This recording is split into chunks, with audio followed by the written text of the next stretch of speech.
L'effritement progressif de la famille, signe de la fin. Ce qui arriva du temps de Lot arrivera pareillement. Les hommes mangeaient, buvaient, achetaient, vendaient, plantaient, bâtissaient. Mais le jour où Lot sortit de Sodome, une pluie de feu et de soufre tomba du ciel et les fit tous périr. Il en sera de même le jour où le Fils de l'homme paraîtra. Nous sommes témoins de la dégradation de la structure de la société telle qu'elle a fonctionné depuis la nuit des temps. Le noyau familial, base de la société humaine, est en train d'être détruit par les mouvements humanistes et les sages de ce siècle. Satan, l'ennemi des dieux et des hommes, détruit tout ce que Dieu avait instauré à la création.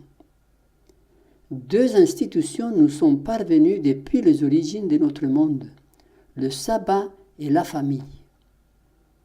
Dieu avait ordonné de mettre le septième jour à part, c'était le sabbat. Dieu bénit le septième jour et il le sanctifia, parce qu'en ce jour il se reposa de toute son œuvre qu'il avait créée en la faisant. De nos jours, à part les Juifs, les adventistes du septième jour et quelques minorités religieuses qui les gardent comme jour de repos, ce jour est tombé dans l'oubli. Dieu était l'auteur du premier mariage entre un homme et une femme en Éden. L'Éternel Dieu forma une femme de la côte qu'il avait prise de l'homme, et il l'amena vers l'homme. Et l'homme dit, « Voici cette fois celle qui est os de mes os et chair de ma chair. On l'appellera femme parce qu'elle a été prise de l'homme.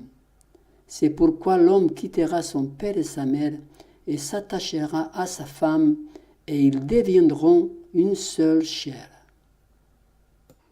C'est Dieu qui célébra le premier mariage. Cette institution a ainsi pour fondateur le Créateur de l'univers. Que le mariage soit respecté, c'est l'un des premiers dons qu'Adam emporta avec lui lorsqu'après sa chute, il franchit les portes du paradis. Quand les principes divins sont respectés, le mariage est un bienfait. Il est la sauvegarde de la pureté et du bonheur de l'homme. Il pourvoit à ses besoins sociaux. Il élève sa nature physique, intellectuelle et morale. Le mariage est resté jusqu'à récemment une institution plus ou moins respectée dans le monde entier. Ceci est en train de changer radicalement dans la société occidentale. Ces deux institutions divines sont presque oblitérées. Dieu avait conçu un plan, mais très peu de personnes l'ont suivi. Les institutions du sabbat et du mariage furent données par Dieu en Éden pour qu'elles soient gardées dans la sainteté. Cependant, les hommes et les femmes, entièrement tournés vers le mal, n'en ont fait aucun cas. Crise d'identité. Notre société moderne vit une crise d'identité très grave. Nous ne savons plus ce qui est bon ou mauvais, ce qui est juste ou injuste. Nous ignorons qui est vraiment le dirigeant de ce monde. Derrière les coulisses, Satan est en train de diriger la société en l'amenant vers sa destruction finale. Il me fut montré un train roulant avec la rapidité de l'éclair. L'ange me dit de bien l'observer. Je fixai donc mes yeux sur ce train. Il me semblait que le monde entier y avait pris place, qu'il ne restait plus un seul homme ailleurs. L'ange me dit, ils sont liés en bottes pour être brûlés. Puis il me fit remarquer le chef de train qui avait l'air majestueux et que tous les voyageurs admiraient et révéraient. Je me demandai qui il était et je m'en ouvris à l'ange. Il me répondit, c'est Satan lui-même. C'est lui qui conduit le train sous la forme d'un ange de lumière. Il a rendu le monde captif. Tous ont cru en sa puissance séductrice, au mensonge. C'est pourquoi ils seront perdus. C'est lui qui est à côté de lui, le plus grand après lui, c'est le mécanicien. et d'autres sont ses agents qui s'occupent des différents travaux selon les besoins. Ils vont ainsi à la perdition avec la rapidité de l'éclair. Au nom de la non-discrimination, nous sommes témoins d'aberrations qui, il y a 30 ans, n'auraient jamais pu se produire. Des mariages entre personnes du même sexe, entre hommes et bêtes, avec soi-même, etc. Des dizaines de catégories différentes d'orientation sexuelle. Bientôt, on ne pourra plus dire homme ou femme, garçon ou fille, monsieur ou madame, sans recevoir des amendes pour discrimination sexuelle. Les toilettes publiques commencent déjà à être visées comme discriminatoires. Il y aura les toilettes pour tous. Notre structure sociale était déjà bien fragilisée par le nombre croissant des divorces. À cela est venu s'ajouter le concubinage. Plus de mariage. Puis le mariage pour tous, qui ajoutait encore de la poudre dans le défi social. Et maintenant, c'est la procréation pour tous. Plus besoin de femmes pour la reproduction de l'espèce humaine. N'importe qui pourrait, soi-disant, se reproduire lui-même en se soumettant à des manipulations génétiques. On prélèverait 23 paires de chromosomes à une cellule corporelle et on les mettrait en contact avec les 23 chromosomes des cellules sexuelles, ovules ou spermatozoïdes. Et voici un bébé avec uniquement votre matériel génétique. Ainsi, les couples du même sexe pourront avoir des enfants à souhait. Il n'y a plus d'éthique ni de bon sens. Voyez-vous bien qui dirige notre monde? Notre société est rentrée dans une spirale d'autodestruction qui tourne très vite, à la vitesse de l'éclair, et que personne ne pourra arrêter. Que pouvons-nous voir au travers de tout cela? Depuis le milieu du XIXe siècle, avec la théorie de Darwin, l'homme cherche à évincer Dieu. Si nous sommes simplement livrés à nous-mêmes, dans ce vaste univers, nous pouvons effectivement penser que le bien ou le mal n'existe pas. Tout est relatif. Chacun juge selon ses propres idées. Sans valeurs humaines communes, notre existence en tant que société humaine est vouée à l'échec.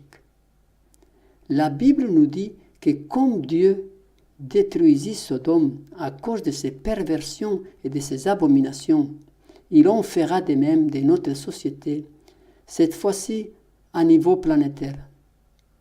La liberté que Dieu a donnée à l'homme a été mal utilisée. L'homme ne veut plus de code moral, de guide de conduite, il veut en faire à sa tête. Depuis les origines de la grande controverse qui eut lieu dans le ciel, le but de Satan a été de renverser la loi de Dieu, et de nos jours, il réussit comme jamais auparavant. Nous vivons au cœur de la plus grande révolution de tous les temps, la révolution numérique. Nous avons fait des pas de géants en quelques années seulement. Cette révolution aurait pu contribuer grandement à l'amélioration de la vie humaine, mais malheureusement, la vie sur la planète se trouve menacée. Écologiquement, nous avons détruit notre maison. Nous avons enlevé les fondations de l'édifice, l'éthique, la moralité. Nous avons modifié la structure en déclarant qu'il existe un troisième genre, et les conséquences en seront désastreuses. Dès l'origine du conflit dans le ciel, le but constant de Satan a été d'abolir la loi de Dieu. L'esprit d'anarchie qui fermente chez tous les peuples et dont les explosions intermittentes font frémir le monde, nous donne une idée de la violence du feu qui, le moment venu, éclatera, couvrant notre terre de ruines et de désolations. Le tableau du monde antédiluvien que nous a laissé la parole inspirée ne dépeint que trop parfaitement la condition vers laquelle marche à grands pas la société moderne. Les crimes perpétrés journellement dans nos pays réputés chrétiens sont aussi hideux et révoltant que ceux qui amenèrent l'extermination des pécheurs dans l'ancien monde. Satan s'est efforcé à travers les âges de maintenir les hommes dans l'ignorance des desseins d'amour du Créateur. Il s'est appliqué à leur faire perdre de vue les grands principes de la loi de Dieu, principes de justice, de miséricorde et d'amour. Les hommes se vantent des merveilleux progrès scientifiques de l'heure, mais Dieu voit la terre remplie d'iniquité et de violence. Les hommes prétendent que la loi divine a été abrogée, que la Bible n'est pas authentique. Il en est résulté une vague de mots tels qu'on n'en avait jamais vu de semblables depuis les jours de Noé et de l'apostasie d'Israël. La noblesse d'âme, la bonté, la piété ont fait place à la convoitise des choses défendues. La sombre liste des crimes commis pour l'amour du lucre suffit à nous faire frissonner d'horreur. La famille humaine, image de la famille céleste. Dieu, dans son plan, avait instauré le mariage comme emblème de l'amour, le lieu où celui-ci devait se manifester pleinement. Le dessein de Dieu est que les familles terrestres soient un symbole de la famille céleste. Les foyers, fondés et dirigés selon le plan céleste, sont un des moyens les plus efficaces pour former des caractères chrétiens et faire progresser l'œuvre de Dieu. Les liens des familles sont les plus étroits, les plus tendres et les plus sacrés qui soient. Ils ont été établis pour être en bénédiction à l'humanité. En effet, le mariage est un bienfait chaque fois qu'il est contracté avec sagesse, dans la crainte de Dieu et avec le sentiment de responsabilité qu'il entraîne. Seule la grâce du Christ peut faire de cette institution ce que Dieu désirait qu'elle fût, une source de bénédiction et d'édification pour l'humanité. Et c'est ainsi que, par leur union, leur paix et leur amour, les membres d'une famille peuvent, dès ici-bas, représenter la grande famille céleste. Ce n'est qu'en restaurant le mariage d'amour et une vie familiale construite autour du foyer que l'on pourra résoudre bien des maux. Solitude, dépression, délinquance, abus de tous ordres, divorce, enfants malheureux déboussolés, jeunesse à la dérive, suicide, drogue, etc. Cette vie familiale demande une implication plus profonde de chaque parent, doutant des qualités avec leurs enfants, leur inculquer des principes de vie, leur donner un cadre avec des garde-fous qui les protègent des expériences négatives et malheureuses. Le salut est individuel, chacun doit choisir. Certains prédicateurs annoncent la conversion du monde entier à la fin. D'autres encore disent que Dieu est trop bon pour détruire. Le nouvel âge annonce l'ère du berceau. Certains groupes protestants parlent du millénium de paix. Mais ce ne sont que des idées humaines. La parole de Dieu est la seule qui nous révèle l'avenir avec certitude. Il est certain que Dieu désire sauver tout le monde, mais le salut est conditionnel. La Bible nous parle d'un petit reste qui sera sauvé à la fin et que Dieu devra accomplir une œuvre étrange pour lui, celle de détruire ses propres créatures. L'histoire de Sodome et Gomorrhe, celle du déluge, nous montre clairement que Dieu détruit. Le péché ne peut pas cohabiter avec la sainteté. Alors qu'il est encore temps, assurez-vous de votre salut.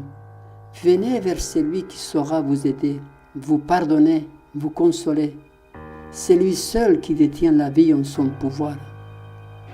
Car, comme le Père a la vie en lui-même, ainsi il a donné au Fils d'avoir la vie en lui-même. La colère de Dieu viendra sur les transgresseurs de sa loi pour la destruction éternelle. Dieu a pourvu à un abri gratuit à saisir par la foi. Celui qui croit au Fils a la vie éternelle.